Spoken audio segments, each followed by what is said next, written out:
نحمده ونصلي على رسوله الكريم اما بعد فاعوذ بالله السميع العليم من الشیطان الرجیم۔ خواب سے ہر انسان کو واسطہ ہے۔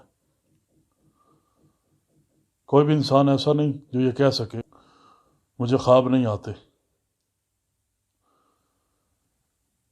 جس کو خواب نہ آتے ہوں یا وہ خواب بھول جاتا ہو، یہ بھی ایک بیماری ہے جس کا علاج کروانا چاہیے۔ ہمارا آج کا جو موضوع ہے وہ یہ ہے کہ انسان کو برے برے خواب آنا۔ رسول اللہ صلی اللہ علیہ وسلم ارشاد فرماتے ہیں، اور روایت صحیح بخاری میں موجود ہے، الرؤیا الصالحۃ من اللہ والحلم من الشیطان۔ اچھے خواب یہ اللہ سبحانہ و تعالیٰ کی طرف سے ہیں، اور برے خواب وہ شیطان کی طرف سے ہیں۔ بعض دفعہ انسان ایسا خواب دیکھتا ہے جس کی وجہ سے وہ بیمار ہو جاتا ہے، ڈر جاتا ہے، پریشان ہو جاتا ہے۔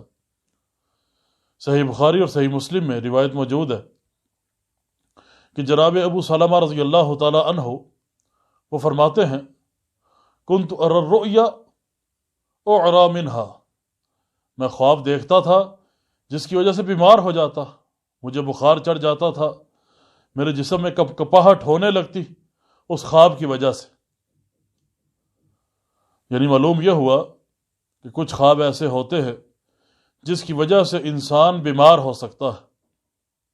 نبی علیہ الصلوۃ والسلام کی تعلیمات اس ضمن میں موجود ہیں، وہ 5 طرح کی ہیں۔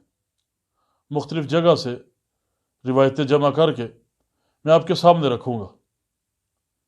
کوشش کروں گا کہ وہ روایتیں یا صحیح بخاری سے ہوں یا صحیح مسلم سے ہوں، کیونکہ دیگر کتب میں بھی اس طرح کے الفاظ احادیث موجود ہیں، لیکن چونکہ امت کا اتفاق ہے صحیح بخاری اور صحیح مسلم پہ، اس لیے انہی 2 کتابوں سے الفاظ نقل کیے جائیں گے۔ تو 5 کام کرنے چاہیے اگر آپ کو کوئی برا خواب آتا ہے یا آپ کو پریشان کرتا ہے، آپ کو بیمار کرتا ہے۔ رسول اللہ صلی اللہ علیہ وسلم کی پہلی نصیحت اس بارے میں، نبی علیہ الصلوۃ والسلام فرماتے ہیں، جب تم میں سے کوئی برا خواب دیکھے فَلْيَنْفُسْ عَنْ يَسَارِهِ ثَلَاثًا، کہ اپنے بائیں طرف 3 دفعہ تھتکارے، اور ایک روایت کے الفاظ ہے فَلْيَبْصُقْ عَنْ يَسَارِهِ 3 مرات، کہ 3 مرتبہ تھوکے۔ اب یہ ایک ہی معنی ہے، تھوکنا یا تھتکارنا۔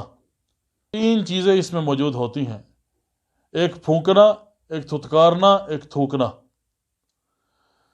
پھونکنا یہ نہیں ہے بلکہ تھتکارنا ہے۔ تھتکارنا کیا ہوتا ہے؟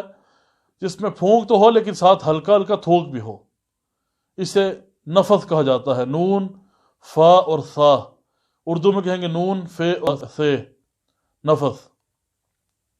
تو نبی علیہ الصلوۃ والسلام نے فرمایا سب سے پہلے یہ کرے، فَلْيَتَعَوَّذْ بِاللَّهِ، پھر اللہ تعالیٰ سے پناہ مانگے۔ اور ایک حدیث کے الفاظ ہے وَلْيَسْتَعِذْ بِاللَّهِ مِنَ الشَّيْطَانِ، شیطان سے اللہ کی پناہ میں آئے۔ اب کیسے آئے؟ صحیح مسلم کی ایک اور روایت موجود ہے جس میں یہ بتایا گیا ہے کہ کیا الفاظ ہے، کس طرح سے آئے۔ اب یہ دعا تمام بھائی نوٹ کر لیں کہ آپ نے پڑھنا کیا ہے۔ نبی علیہ الصلوۃ والسلام فرماتے ہیں، یعنی اس حدیث میں الفاظ موجود ہے کہ شیطان سے بھی پناہ میں آنا ہے اور اس خواب کے شر سے بھی اللہ کی پناہ میں آنا ہے۔ وہ الفاظ کیا ہے؟ وہ آپ پڑھیں گے اعوذ باللہ من شر الشیطان و شرہا، یعنی 3 دفعہ، کیونکہ حدیث میں 3 دفعہ کا ذکر ہے۔ اعوذ باللہ من شر الشیطان و شرہا، اعوذ باللہ من شر الشیطان و شرہا، اعوذ باللہ من شر الشیطان و شرہا۔ آپ نے یہ 2 کام کر لیے۔ تیسرا کام یہ ہے، نبی علیہ الصلوۃ والسلام فرماتے ہیں وَلَا يُخْبِرْ بِهَا أَحَدًا، اس بارے میں کسی اور کو بتائے نہیں، اس کی طرح کسی دوسرے کو نہ کرے، یعنی خواب، برا خواب کسی سے بیان نہ کرے۔